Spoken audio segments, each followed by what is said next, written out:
for those who are politically wise, a show about the lives of Christians in Ohio involved with politics. Introducing your host, Reverend Thomas Wise. Greetings, my fellow patriots, saints, and sinners. The show is titled Politically Wise, and I am your host, Reverend Thomas Wise. At the end of the show, there will be a blessing. Don't miss it. But first, a word from our sponsor. Do you pray for a politician? Do you think a politician can be a Christian? Do you think a politician should stand up for Christian principles?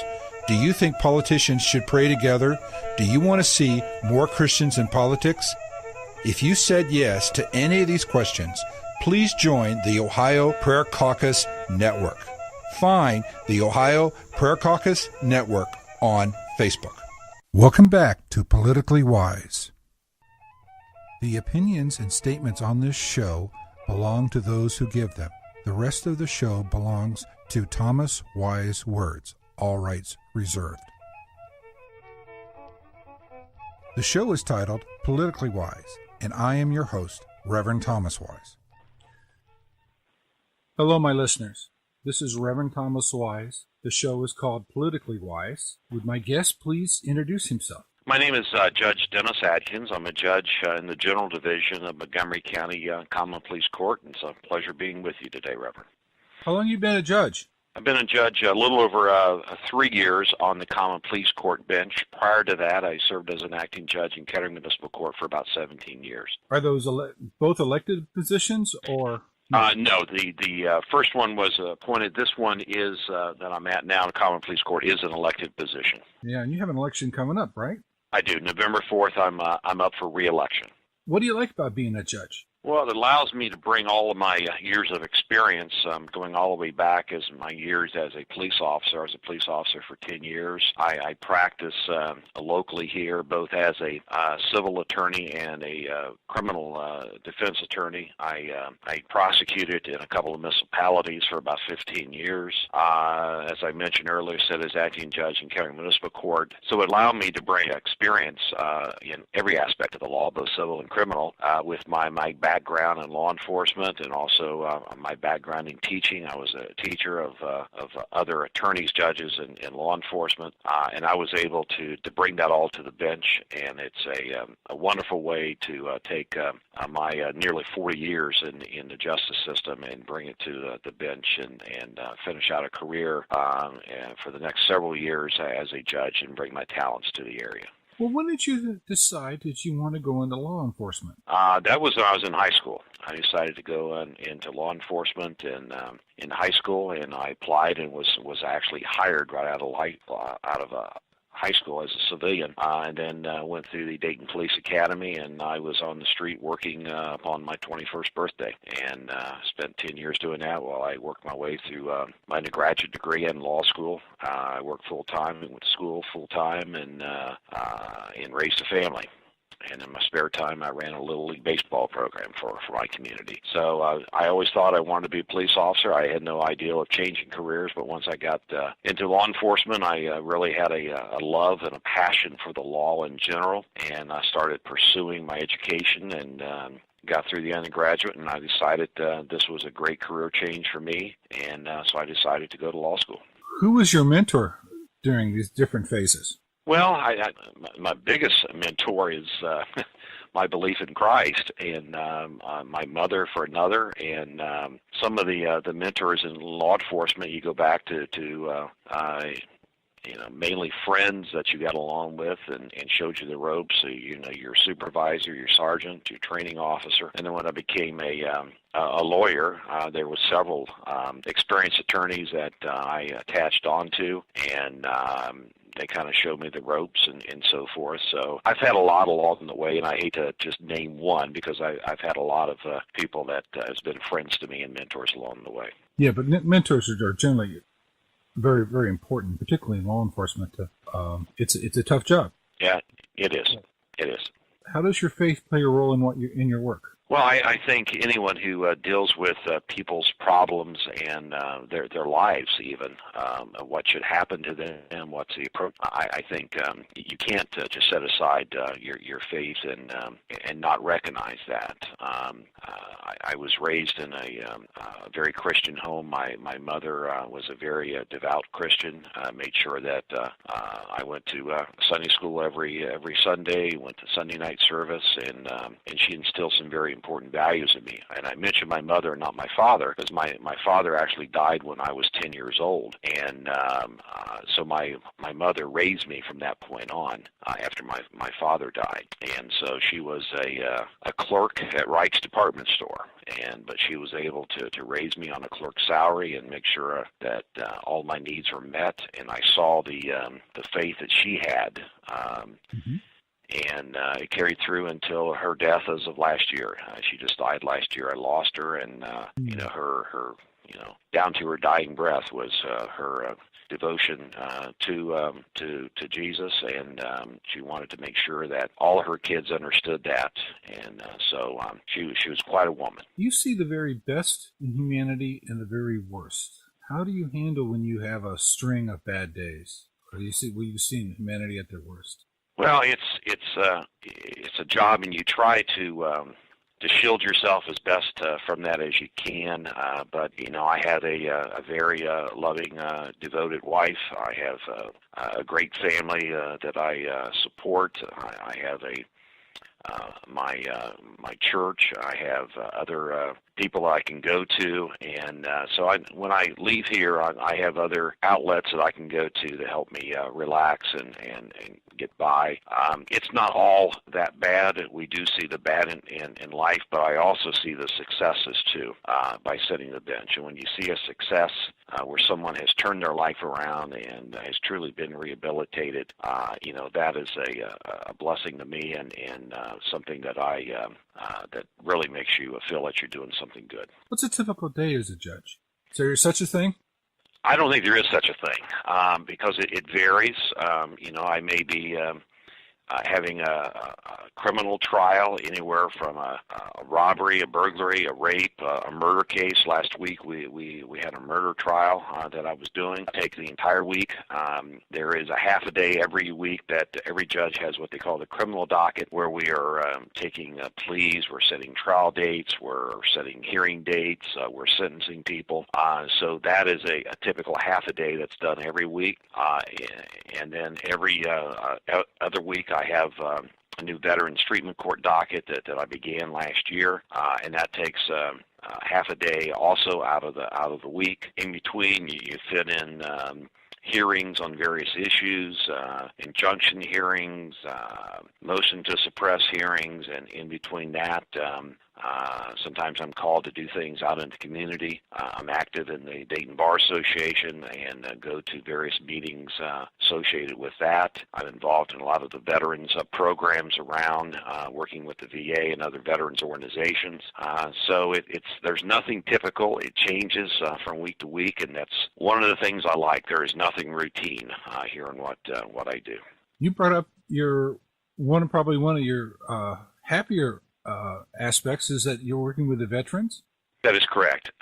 Last year, at the beginning of last year, I noticed a trend that was going on that other courts around the country, a few of them had recognized that a lot of our young men and women in the military were going overseas on multiple deployments, some of them 6, 8, 10 times even, and coming back with problems that they didn't have before they entered the military service. And those problems are such as post-traumatic stress disorder, traumatic brain injuries, depression, substance abuse, alcoholism. And they were coming back and expected to go back to their civilian lives where they left off, and a lot of them have a very difficult time coping with it. Some of them had very aggressive behaviors, and they would get themselves involved in the criminal justice system.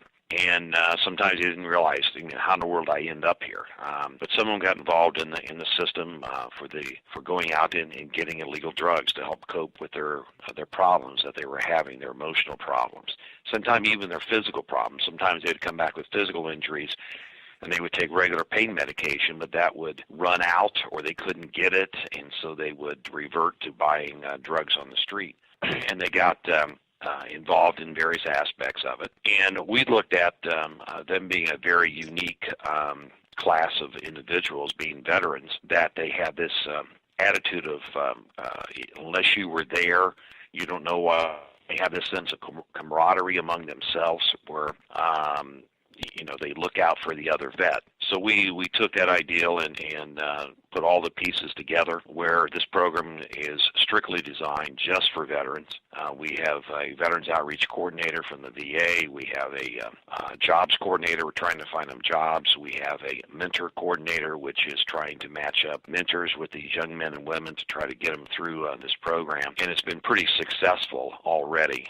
We just had our first docket of December of 2013. We started with 8 in the program, and now we're up to 50.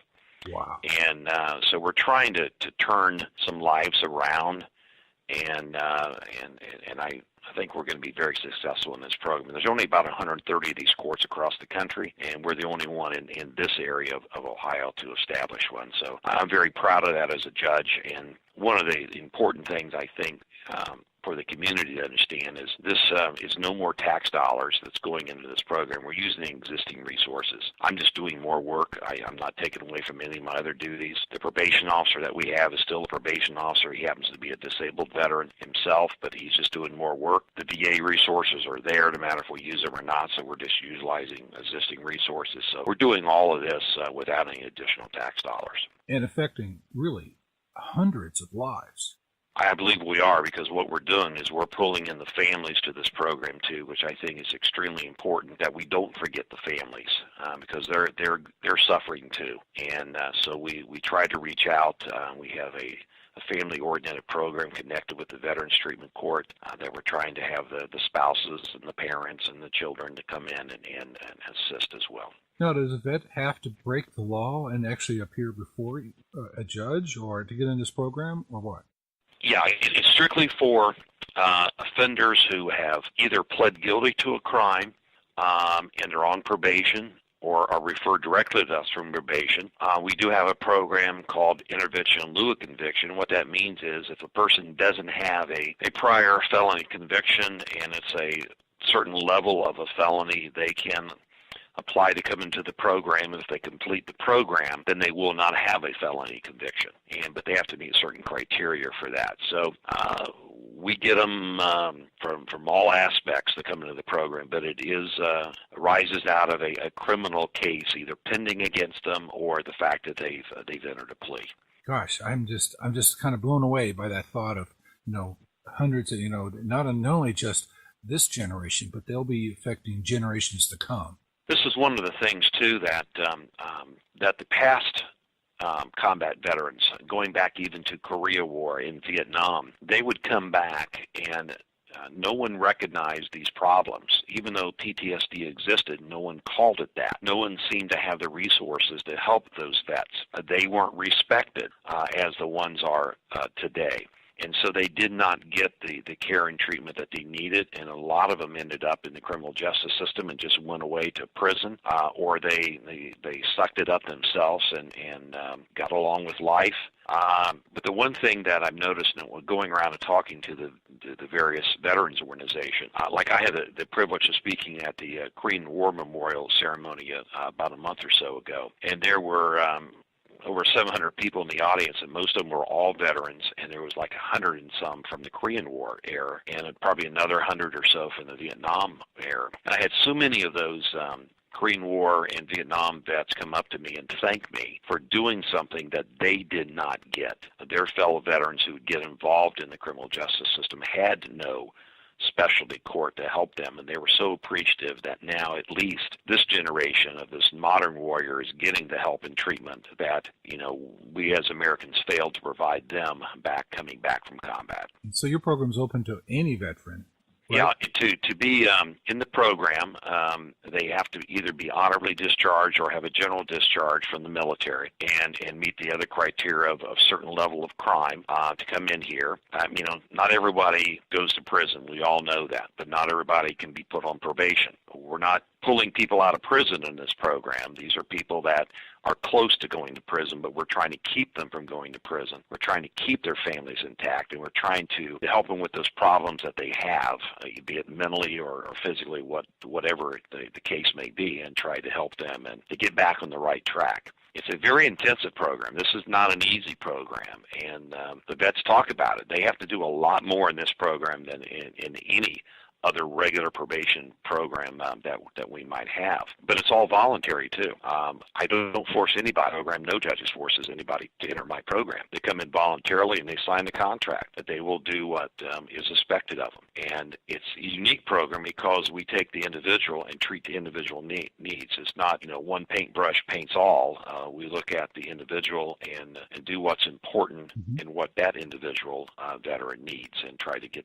them back on track. These type of courts and programs, is there other kind of programs like that in Montgomery County? There is. There's nothing connected with the veterans, but specialty courts aren't anything new. They've been around for a while. Like we have a drug court, which is specific designed for people with substance abuse problems. We have a child support court, which we're dealing with people who owe back child support. In another court, not here in Montgomery County, but they have like a mental health court that deals with mental health issues. I look at Veterans Court as being a cross between a drug court and a mental health court because we deal with both those issues. But we also are dealing with veterans who have a unique, I don't know if I want to call, perspective on individuals.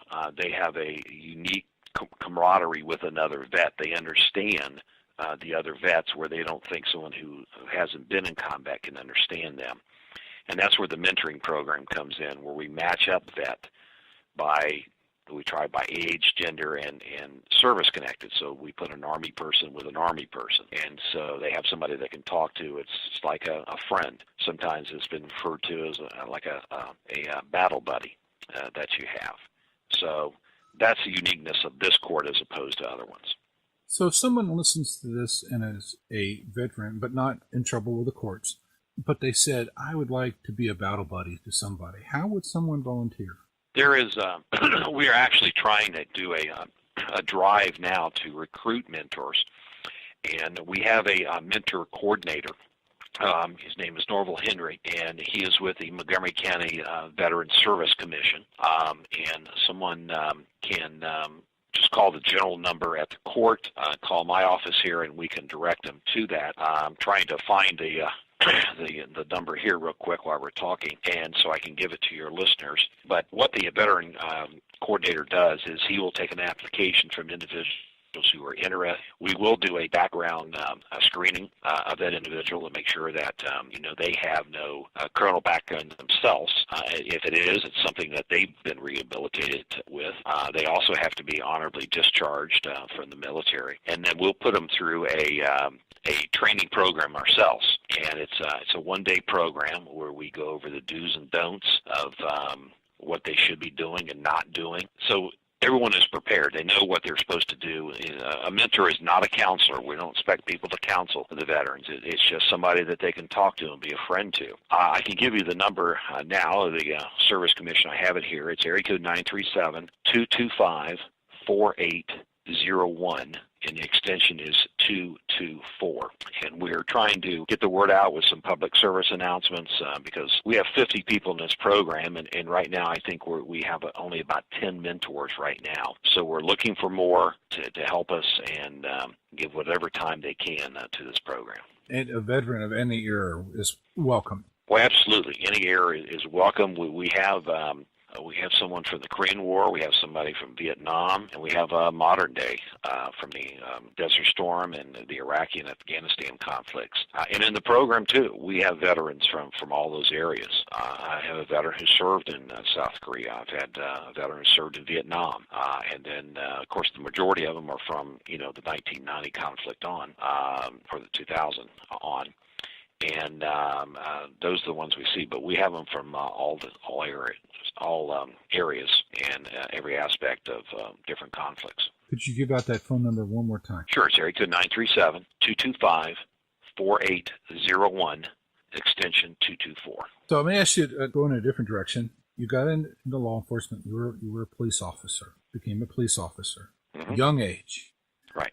And then you went back to law school. How did you handle the adjustment between being a police officer to going in and graduating from law school? Was that did you have, how was that like? What was that like? And actually, it wasn't a very difficult adjustment for me. I thought it was relatively easy, just like my adjustment to the bench is relatively easy. And the reason I said I was in law enforcement, I just fell in love with the law, and I would study the law as a police officer even before I went to law school. And then going to law school gave me the educational background that I needed to be effective in representing clients. And even while I was in law school, I did some externship work as a prosecutor, so I was prosecuting cases even before I got out of law school. And so as soon as I got my degree, I was able to set up shop and practice for about 25 years privately. During that time, I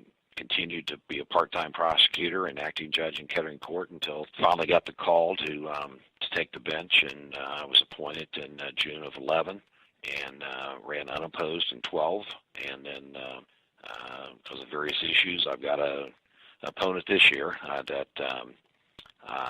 that's political in nature that I don't need to go into, but well, I mean, that's politics, right? It's politics, and but I hope to continue on. I think I have a lot to give back to the community, a lot more I want to do for the community. I'm involved in various aspects of the community outside of being a judge, and I'll continue to do that. But I love what I do. I have a passion for my job. I have a passion for these veterans that I'm trying to help. So I hope that it will continue on. Well, you've been both appointed and elected. Correct. Of the two, which do you think would be really best served our society? Or is it just some things need to be appointed and other things need to be elected? Well, I mean, there's arguments in both ways. I mean, here in Ohio we have the elected system. Other states use an appointment process and then a retention, where there's a vote on whether or not the judge is doing a good job or not. If they're not, they're voted out. If they are, then they're voted to stay. The pros of that is obviously it's less expensive on people. It is not. They try to remove the politics out of it. The downside is people believe in the electorate process. The election of individuals. So that's there's pros and cons to it. It doesn't matter to me, how it's done. I just want to see good judges on the bench, and no matter what process it is, that's fine with me. But what advice would you give someone who's following in your footsteps, or who's sitting there, maybe a patrolman, or someone sitting in high school going, "I'd like to go into law enforcement"? What advice would you give them? Well, you got to go for your dreams. You got to find what you're good at, and try to reach something where you think you can be the most beneficial and get the most fulfillment out of life. And just take a day at a time. It's sometimes you look ahead and you argue, well, that's going to take me, 4 years to get through college, and look how old I'm going to be. Well, how old are you going to be if you don't go to college? You're going to be the same age. And just seek your dream and just take a step at a time, and hopefully some doors will be open for you. And some doors are open for me. Sometimes I prayed for doors to be open and they weren't open, but you look back on it and it was wise that they weren't open. But other doors have been open, and you just got to take advantage of what you have and just be true to yourself, be honest, and have good relationships with people, and just do the right thing, and things will work out. Do police officers have to go and have a 2-year degree or 4-year degree? Some departments have that requirement. It's not a requirement of state standards other than going through a certified police academy. And that's the requirement. Some individual departments require a 2-year degree. Some of them, I think, even across the country, are getting up to 4-year degrees. But for the most part, there's not a requirement of a college degree, but they encourage it. But in this day and age, isn't when you specialize so much as a police officer or specialize at going into law, can you really decide if you want to be a police officer or you really want to go and be a lawyer? Well, and I've seen people go the other way too, become a lawyer, then become law enforcement. That's a little rare, but I think you can. I mean, people change. People change their direction in life all the time, and that's the way it was for me. I just saw a new direction, a new path that I should be taking, and that's what I did. Some people start out in one career path, and then they go a completely different direction. Because of their, this is something that now they've learned that they love and they want to pursue, or maybe it was just an opportunity. So you see that all the time in people's lives. So it's not a matter of planning a career path. I certainly didn't plan my career path. It just came upon me. It's something I wanted to do, just like becoming a judge. I mean, if you'd asked me 25 years ago, I probably would have told you, no, I'm perfectly happy what I'm doing. But after so many years of practicing, where I developed a lot of experience in the civil and criminal areas, that I felt that I would be a very, very good judge. I thought I had the temperament for it, the patience, and the legal knowledge, and the compassion for people. So I pursued that path, and I was successful, and now I'm sitting here, and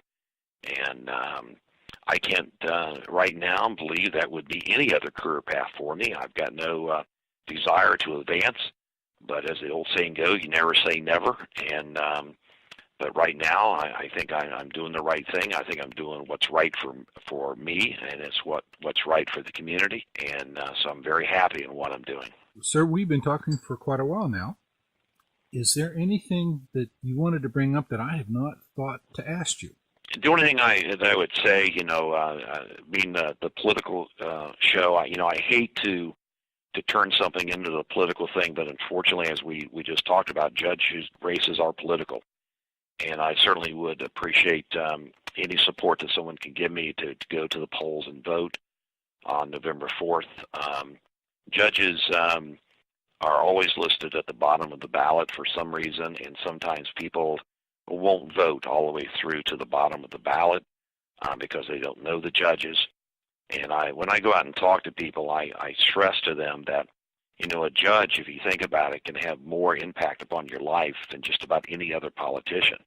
A judge can come in and take away your money, take away your home, take away your liberty, and put you in jail or prison. So people really need to know who their judges are. They need to know what type of person they are, what their moral beliefs are, what knowledge they have, what experience they have. And so they really need to research and the judges. I've got a website that people can go in and learn about me. It's DennisAdkinsForJudge.com, and I would appreciate just people going to the polls and exercising their right to vote and vote. All right. When you give that website one more time? It's Dennis Adkins, ADKINS, forjudge.com.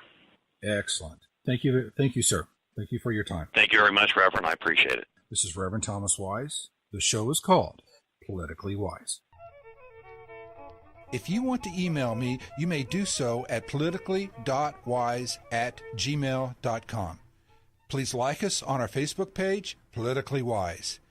Without God, there is a coarsening of the society. We were born with Judeo-Christian beliefs. If we ever forget that we're one nation under God, then we will be a nation gone under. Join us and publicly display this motto. In God we trust. Go to InGodWeTrust.com today. Order your decal and display it proudly. Let's again write In God We Trust on our buildings, in our classrooms, to combat the anti-God dismantling of our nation. Say it and display it. In God We Trust. Go to InGodWeTrust.com today. In God we trust. The show is titled Politically Wise, and I am your host, Reverend Thomas Wise.